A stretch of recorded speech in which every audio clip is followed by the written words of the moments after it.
Good morning, Linda here from Huttons Valley Permaculture. Today we're going to have a look at how I go about fertilising my fruit and nut trees. In a permaculture tree guild, you build fertility into the system. Just here I've got a productive fig tree. It's a beautiful heartleaf fig tree.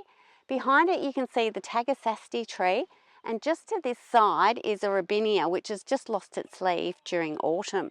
Now those trees are both nitrogen fixing trees, and by trimming those down you get the leaves that you can put around the trees, which is some of the nitrogen, but there's also nitrogen that's left in the soils. Now in permaculture we like to talk about chopping and dropping in our food forests, which basically means you're just pruning these support trees and getting that material down around your productive trees, which helps to fertilise it both with nitrogen and carbon, and that really improves the health of both the soil and the tree. Now I do plenty of chop and drop. If you've seen some of my videos, you'll have seen me doing it plenty of times.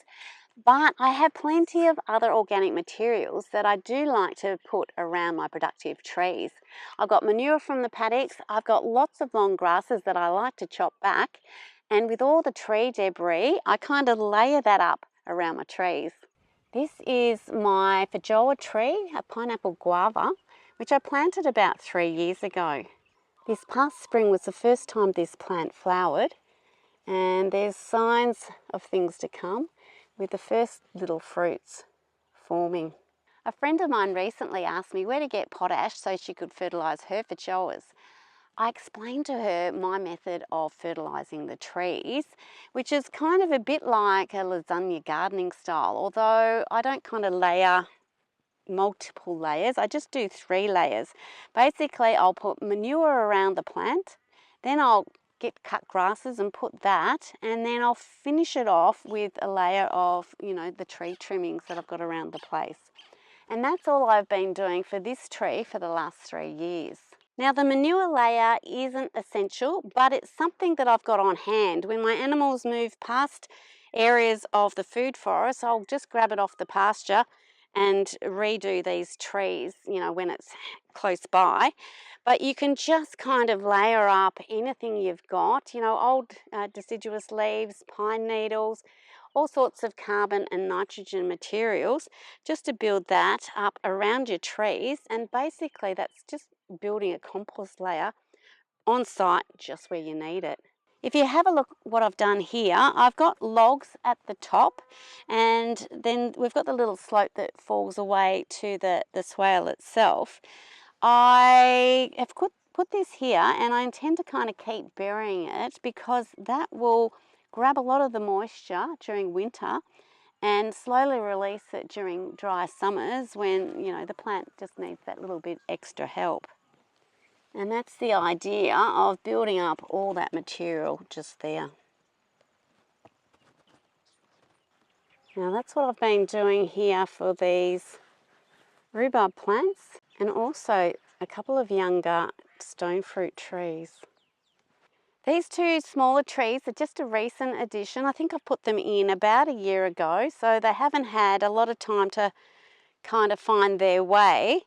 But by adding all of this material, now I don't always do it every year for my productive trees. I'd love to, but I don't. And it's probably been 2 years since I've been through this swale and done all the productive trees in this way. This tree here is my Stella cherry tree. I planted it when I first put the swales in, so that was about 2019.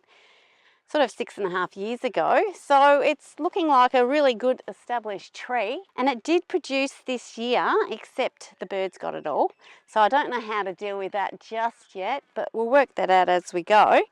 Now the last time that I've put all my tree trimmings, the grasses and the manure around this tree was probably 2 years ago, so let's check out the soil and see what's happening. What I find happens after I dump the manure and grasses and then sort of the tree branches on top is that there's plenty of grasses and growth that happens over the top of it. And the beauty of that is that it kind of keeps the moisture in, which helps the breakdown of kind of the woody tree branches a lot better than if it wasn't covered over with that. You can see the signs of fungal life there, which slowly works away at all these branches and helps to promote fungal growth in the soil here. The beauty of having dumped plenty of woody organic material around your trees is that it slowly changes the soil profile, and you find it's less able to support the growth of grasses. They just kind of pull out a lot more easily. And you can see the dark colour of that soil that's around this tree as the soil's developing from a pasture soil into a more sort of orchard or tree supporting soil. In recent videos, I've been mentioning a little bit more about the soil food web and recommend you check out my video that I made in the early days. And that really explains why the woody material around your trees is important for building the right type of soil to support these trees. What happens over time is, as you're adding this material, the organisms in the soil change from more bacterial organisms into fungal organisms. As you can see, with the fungi on these decomposing bits of wood, more and more fungi come into the soil because they feed on the lignins in these in the wood fibre. So it kind of supports more and more of the right type of organisms, and over time they find the right nutrition to feed your tree. If we were to plant this tree straight into a pasture soil, it's not going to do too well, because pasture soil is often higher in bacteria than what we need in soils that support the trees. So sort of slowly, you can develop the right kind of soils that's just going to easily support these trees without too much effort. Now, in the early days, of course, I don't mind putting in some effort because I have transformed this area from a pasture into this sort of growing swale food forest.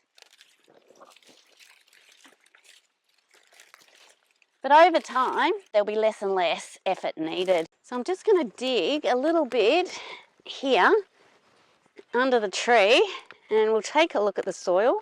It looks like it's got pretty good soil structure, and it is fairly dark. The soil structure is built by the soil food web. Again, I explained this in my video about the soil food web. Improving soil structure means it can hold more water. And by holding more water, of course, it helps your plants be more resilient during hot summers. Now let's compare that soil under my cherry tree with an area where I haven't layered up organic material, which is just near the tree that I cut down the other day, which has supplied all the tree debris that I'm using. Now, one thing I'm noticing straight away is it's a lot harder to dig into this area because the grass roots are holding this all together. If we have a look at that, you can see it's a lot finer. It's not as good a soil structure, and the colour isn't as deep either, which is an indication that there's just a different soil profile right here where the grasses are. So perhaps we need a side-by-side comparison. Well, that's the soil from the grass, and this is the soil from under my cherry tree. So already I can see a lot more life in the soil from the cherry tree, and it's definitely a bit darker. I hope that comes across on the screen for you. And you can see that this is not as much life in that one, and quite a bit lighter in colour. And the darker colour comes from the increased organic material in it. Now, I just want to reinforce that this darker soil can be created just with chopping and dropping. I have planted a few more nitrogen fixers in Tagasastes around the area, and I could probably fill out this whole garden space a lot more with those, so I can just chop them, put them down next to my fruit trees. But I haven't done that. But in the meantime, I'm just using what I have on hand in the way of organic materials, and the manure is a large part of that. So you definitely don't need manure to achieve that. Just kind of look up Lasagna gardening and layer upon layer of what an organic material you do have, as long as there's nitrogen and carbon, and that will help improve your soil. So what I'd like to do today for this cherry tree is what I did 2 years ago, and that is to get the manure around, get some grasses on it, and then finally pile it up with some tree debris that's behind me. So we just need to get around the paddock, pick up a bit of this stuff and get that around the tree. My cows are pretty helpful because they leave lots of this stuff around for me.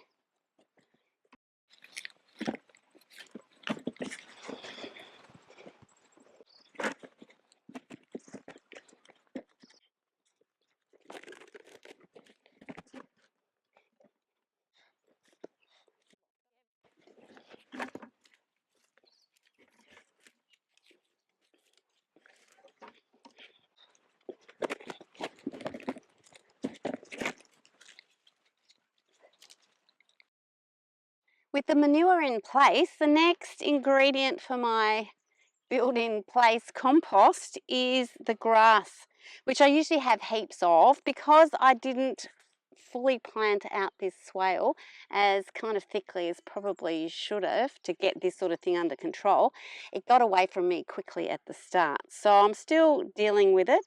But rather than see it as a problem, you turn it into a solution, and it can help change the soil profile for your productive trees just by harvesting it and putting it in place.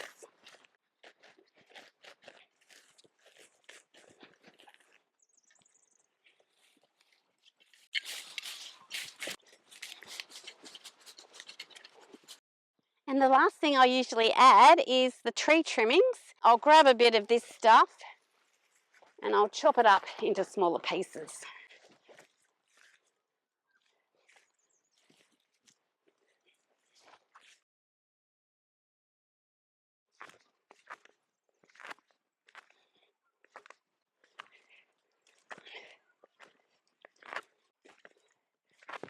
And to finish off, I'm just going to dump some larger logs at the top, and they will hold more and more moisture over time as they decompose. Now this here is a decomposing tree, so we might move that and pop it next to the soil, next to our cherry tree.